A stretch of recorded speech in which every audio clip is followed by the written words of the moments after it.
Real estate में एक silent price crash की बात पर काफी समय तक डिनाइल में रहने के बाद अब दबी जुबान से सारे स्टेक होल्डर ये मानने लगे हैं कि हाँ, थोड़े से प्राइसेस मॉडरेट हो रहे हैं।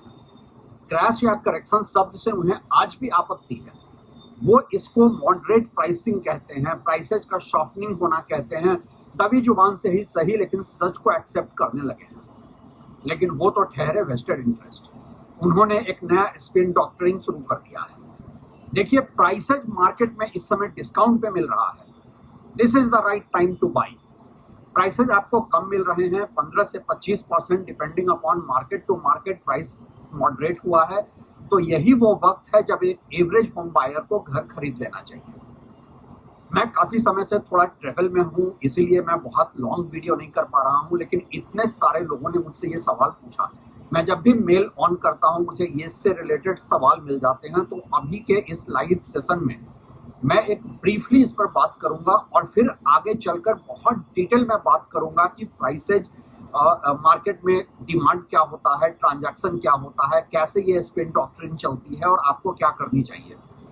अभी के लिए जो आप लोगों का सवाल था कि प्राइस क्रैश हो गया तो क्या हमें खरीद लेना चाहिए, इसी से जुड़ा एक और सवाल है कि कल को अगर प्राइसेज यहाँ से बढ़ने लगे तो क्या होगा।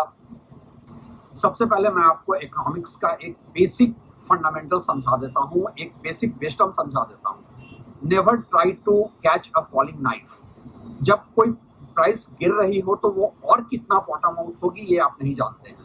अगर सपोज जो प्रॉपर्टी कल तक आपने देखा था मार्केट में 1.25 करोड़ का था, आज आपको कोई कह रहा है 1 करोड़ में अवेलेबल है और आपने खरीद लिया, और यहाँ से अगर प्राइसेज और भी गिरती चली गई तो आप बहुत लंबे समय तक उस प्रॉपर्टी में स्टकअप रह सकते हैं, आप उसमें फंसे रह सकते हैं। और सबसे बड़ी बात है, अगर आप इन्वेस्टर नहीं भी हैं, आप एंड यूजर भी हैं, तो भी लॉन्ग टर्म में जब आपका मार्केट रिबाउंड भी होगा तो आपका आरओआई बहुत कम होगा, क्योंकि काफी समय तक प्राइसेज आपके बाइंग प्राइस से नीचे रही थी, बेस लेवल आपका कम हो जाएगा। तो ये एक बात आपको ध्यान में रखना चाहिए। दूसरा ये है कि क्या प्राइसेज यहाँ से ऊपर जाएंगे। देखिए, स्टॉक मार्केट की तरह रियल एस्टेट में भी मैं हमेशा सबसे कहता हूं कि आप कभी भी टाइम द मार्केट नहीं कर सकते हैं। आप ये असेस कर ही नहीं सकते कि कब प्राइसेज ऊपर जाएगी, कब नीचे जाएगी।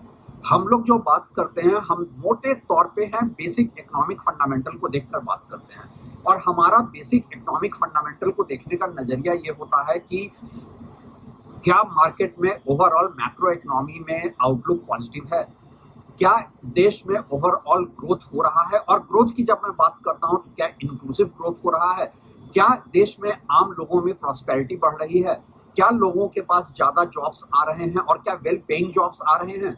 ये सारे मैक्रो इकोनॉमिक इंडिकेटर्स ये बता देते हैं कि प्राइसेज ऊपर जा सकते हैं या नीचे। एक्चुअल फोरकास्ट या प्रिडिक्शन करना, मैं कोई एस्ट्रोलॉजर नहीं हूं, लेकिन मैं आज इकोनॉमी को देखकर इतना कह सकता हूं कि मुझे इस इकोनॉमी में बहुत बड़ा स्ट्रेस नजर आ रहा है। और सबसे बड़ी बात यह है कि हम एक ऐसे ग्लोबल फाइनेंशियल रीसेट के मोड़ पे खड़े हैं जहां अगर बबल बर्स्ट होता है, बहुत सारे इंटरनेशनल वैल्यूएशन एक्सपर्ट्स ने भी कहा है कि इंडिया का जो प्रॉपर्टी मार्केट है वो स्टॉक मार्केट से भी ज्यादा ओवर वैल्यूड है। मतलब कि जब भी किसी कंट्री में जब असेट का ओवर वैल्यूएशन होता है और बबल बर्स्ट होता है, तो सबसे पहले बबल बर्स्ट होता है फाइनेंशियल असेट में, उसके बाद प्रॉपर्टी में, गोल्ड आमतौर पर ऐसे में सेफ असेट होता है। लेकिन इंडिया का प्रॉपर्टी मार्केट एक ऐसा यूनिक केस स्टडी है जहां पे फाइनेंशियल प्रोडक्ट से भी ज्यादा बबल बन चुका है। तो आप अगर ये सोच रहे हैं प्राइसेज बढ़ेंगी तो ये एक मिसप्लेस्ड कन्विक्शन है। कई लोगों ने जो एक और सवाल इसी के साथ मुझसे पूछा कि कोविड के बाद कैसे लोगों ने उस समय जब प्राइस क्रैश हुए थे उसका फायदा उठाया और प्राइसेज डबल हो गए और कई लोगों ने बहुत फायदा उठाया। हाँ, ये सच है। कोविड के बाद प्रॉपर्टी प्राइसेज बहुत बढ़े थे। 2020 के क्रैश के बाद अगर मैं 2024 के एंड तक को कैलकुलेट करता हूँ, depending on market to market 12 से 14% का एप्रिसिएशन मिला। बहुत सारी प्रॉपर्टी प्राइसेज डबल भी हो गए, ये सच है। लेकिन मेरा आपसे एक और सवाल यहाँ पर यह भी है कि कोई भी इन्वेस्टमेंट के पहले आप जो आरओआई की मुझसे बात पूछते हैं, 3 लेवल पर आरओआई को देखा जाता है। एब्सोल्यूट रिटर्न, कितने का खरीदा कितने का हो गया।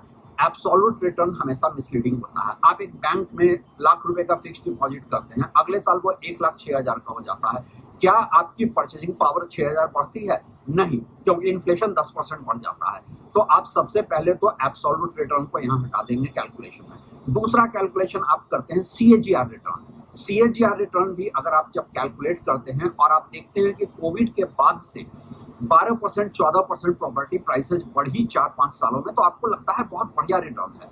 अगर इसको आप आइसोलेशन में देखेंगे तो ये वाकई बहुत अच्छा सीएजीआर रिटर्न है। लेकिन एक तीसरा फैक्टर है जो देखना बहुत जरूरी है, और वो तीसरा फैक्टर ये होता है कि आपके पैसे की अपॉर्चुनिटी कॉस्ट क्या है। सपोज आपने प्रॉपर्टी खरीदा 2020 में 1 करोड़ का, वो प्रॉपर्टी आपको 2024 एंड तक हो गई 2 करोड़ की। ठीक है, आपको 14% का एप्रिसिएशन भी मिल गया, लेकिन उसी दरमियान क्या आपने दूसरे कंपेरेबल असेट के साथ उसको एनालाइज करके देखा है? क्या आपने देखा है कि उसी पीरियड में स्टॉक मार्केट का ग्रोथ डबल नहीं 300% 400% तक हुए? तो अगर आपने उस दौर में अच्छे स्टॉक्स खरीदे होते तो आपका रिटर्न और ज्यादा होता। अब यहाँ पे रियल एस्टेट के स्पिन डॉक्टर्स फिर आ जाएंगे, लेकिन रियल एस्टेट तो सेफ असेट है, फाइनेंशियल प्रोडक्ट रिस्की होते हैं। चलिए सेफ असेट से भी कंपेयर करके देख लेते हैं। सेफ असेट भी अगर हम देखें तो कोविड से अभी तक प्रॉपर्टी मार्केट से भी ज्यादा जो सेफ असेट माना जाता है गोल्ड, उसका रिटर्न क्या रहा है? 2019 के एंड में या कहें 2020 की शुरुआत में जब कोविड आया था, तकरीबन 36,000 रुपए प्रति 10 ग्राम गोल्ड का रेट था, जो कि 2024 में उसी कंपेरेबल पीरियड में 1.5 लाख रुपए पहुंच गया। मतलब ये 400% से ज्यादा रिटर्न मिला। मतलब कि अगर आपकी 1 करोड़ को प्रॉपर्टी ने 2 करोड़ में कन्वर्ट किया, तो गोल्ड ने उसी पीरियड में 1 करोड़ को तकरीबन 4 साढ़े 4 करोड़ बना दिया। अब आप मुझे बताइए, क्या प्रॉपर्टी प्राइसेस जिस समय बॉटम आउट होती है उस समय का रिबाउंड आपको वाकई वो रिटर्न देता है जो दूसरे एसेट्स देते हैं? लेकिन होता क्या है कि रियल एस्टेट का इतना बड़ा एक कार्टेल है इन्फ्लुएंस पेडलर्स का, वो आपको ऐसे ऐसे लॉजिक देकर समझाएंगे। देखिए मार्केट में डिमांड बहुत है, इस पर भी मैं सेपरेट बहुत डिटेल में बात करूंगा। आप डिमांड किसको कहते हैं? क्या मार्केट ट्रांजैक्शन को आप डिमांड कहते हैं? नहीं, हर मार्केट ट्रांजैक्शन डिमांड नहीं होता। अगर एक कॉमर्शियल बिल्डिंग में या रेजिडेंशियल कॉम्प्लेक्स में सोल्ड आउट है, रेडी टू मूव है, इसका मतलब क्या वो डिमांड है? आप कभी रात में जाकर देख लीजिए कितने घरों में लाइट जल रही है, कितने ऑफिसेज ऑक्युपाइड हैं, कितने रिटेल शॉप्स फुल्ली ऑक्युपाइड हैं। ये बेसिकली डिमांड नहीं होता है, ये इन्वेस्टर का कार्टेल होता है, ये ट्रांजैक्शन होता है जिसको ये डिमांड कहते हैं। डिमांड का मतलब एंड यूजर डिमांड होता है। तो आपको इस तरीके से डिमांड को लेकर के भी हमेशा मिसलीड किया जाता है। आपको एक ऐसी डिमांड की थ्योरी समझाई जाती है, एक ऐसे फिक्स्ड डेफिनेशन में बताई जाती है कि आप टेम्प्टेड हो जाते हैं। रियल एस्टेट इस समय खरीदना चाहिए या नहीं, ये सीधा सवाल है, और मेरा इसका सीधा जवाब ये है कि अगर आप इस समय रियल एस्टेट खरीद रहे हैं तो आप उतना ही रिस्क ले रहे हैं जितना रिस्क आप राइजिंग प्रॉपर्टी प्राइसेस के दौर में ले रहे थे। सिर्फ इसलिए कि इस समय प्रॉपर्टी प्राइसेस मार्केट ट्रांजैक्शंस में कम हो गए हैं, आपका रिस्क कम नहीं हो जाता है। प्रॉपर्टी इंडिया में एक बहुत रिस्की असेट है।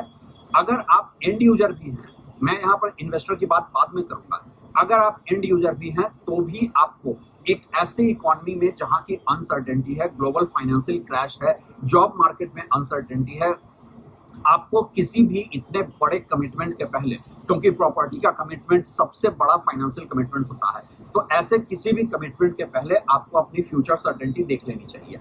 अगर आप इन्वेस्टर हैं और आप ये सोचते हैं कि अभी टाइम है हम लेकर कुछ कमा कर निकल लेंगे, तो मैं आपको ये बता दूं, दुनिया के सबसे बड़े इन्वेस्टर वॉरेन बफेट इस समय कैश पर क्यों बैठे हैं?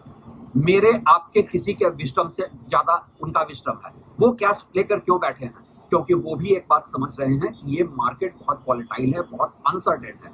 यहाँ पे एक ऐसा मैसिव क्रैश आ सकता है जिस बॉटम आउट पे फिर खरीदने की एडवाइस हर कोई देगा, दुनिया के सारे बड़े इन्वेस्टर उसमें कूद पड़ेंगे। लेकिन आज की तारीख में प्रॉपर्टी खरीदना कोई भी वाइज एडवाइस नहीं होगा, और सिर्फ इसलिए कि जो प्रॉपर्टी का एक नॉशनल प्राइस आपको बताया गया था, माइंड यू ये नॉशनल प्राइस बताया गया था कि देखिए कल तक 1.25 करोड़ में मिल रहा था, आज कैसे वो 1 करोड़ में मिल रहा है। पहली बात यह है कि अगर 1.25 करोड़ में मिल रहा था, उसकी फेयर मार्केट प्राइस उस समय 1.25 करोड़ रुपए थी, तो वो प्रॉपर्टी आज भी बेचने के लिए मार्केट में क्यों अवेलेबल है? इसी से आपको समझ में आ जाएगा कि वो जो ओवर वैल्यूएशन का प्राइस आपको बताया गया था, वो उस प्रॉपर्टी की रियल प्राइस कभी थी ही नहीं। प्रॉपर्टी का रियल प्राइस अभी भी मार्केट में नहीं आया है, क्योंकि जब भी मैं प्राइस टू इनकम रेशियो से कंपेयर करता हूँ, ओनरशिप कॉस्ट वर्सेस रेंटिंग से कंपेयर करता हूँ, हर बेंचमार्क पे मैं कंपेयर करके प्रॉपर्टी को देखता हूँ, तो मुझे ऐसा लगता है कि इंडिया का प्रॉपर्टी मार्केट इस समय भी बहुत ही ज्यादा ओवर प्राइस्ड है और यहाँ से मुझे अपसाइड कम दिखता है, डाउनसाइड ज्यादा दिखता है। तो जो लोग भी गलत मिसलीडिंग एडवाइस को सुनकर सोच रहे हैं कि मार्केट उन्हें डिस्काउंट ऑफर कर रहा है, नहीं, मार्केट एक ऐसे नॉस्टल एप्रिसिएशन को, एक ऐसे बबल को थोड़ा सा फैक्टर इन कर रहा है प्राइसिंग में, जो आज की तारीख में भी ओवर वैल्यूड ही है। बाकी चॉइस आपका, कोई भी फाइनेंशियल कमिटमेंट से पहले अपने पूरे फ्यूचर फाइनेंशियल प्लानिंग को देख लें, अपने पैसे की अपॉर्चुनिटी कॉस्ट को देख लें, अपने पूरे फाइनेंशियल हेल्थ का एक पूरा चेकअप करा लें और बेहतर हो आप किसी ऐसे फाइनेंशियल एडवाइजर के पास जाएं जो आपकी पूरी पोर्टफोलियो को, पूरे नेटवर्क को इवैल्यूएट करके आपको सही सलाह दे।